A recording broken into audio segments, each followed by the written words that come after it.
ചരിത്ര വിജയമായി blue ഒറിജിന്റെ NS-31 ബഹിരാകാശ ദൗത്യം. പ്രശസ്ത ഗായിക ക്യാറ്റി പെറി ഉൾപ്പെടെ 6 വനിതാ യാത്രികരുമായി നടത്തിയ ബഹിരാകാശ ദൗത്യമാണ് വിജയക്കൊടി പാറിച്ചത്. ഭൂമിക്കും ബഹിരാകാശത്തിനും ഇടയിലുള്ള കർമാൻ രേഖയിലൂടെ സഞ്ചരിച്ച് പേടകം ഭൂമിയിൽ തിരിച്ചെത്തി. 10 മിനിറ്റോളമാണ് ദൗത്യം നീണ്ടുനിന്നത്.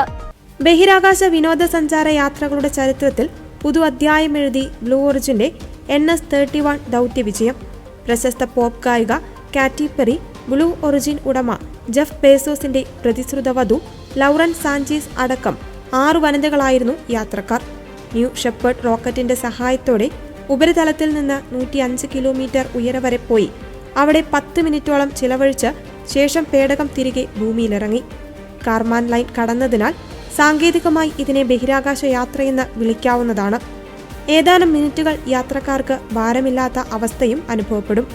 ഇത്തരത്തിലുള്ള 11ാം യാത്രാദൗത്യമായിരുന്നു ഇന്നത്തേത്. കമ്പനി ഉടമ ജെഫ് ബേസോസ് അടക്കം പല പ്രമുഖരും ഈ പേടകത്തിൽ യാത്ര നടത്തിയിട്ടുണ്ടെങ്കിലും പൂർണ്ണമായും സ്ത്രീകൾ മാത്രമുള്ള ആദ്യ ദൗത്യമായിരുന്നു ഇത്. വെസ്റ്റ് ടെക്സാസിൽ വെച്ചായിരുന്നു വിക്ഷേപണം.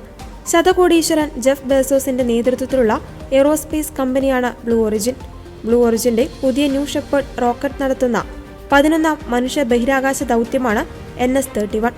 ഭൂമിക്കും ബഹിരാകാശത്തിനും ഇടയിലുള്ള കർമാൻ ലൈനിന്റെ മുകളിലൂടെയാണ് പേടകം സഞ്ചരിച്ചത്.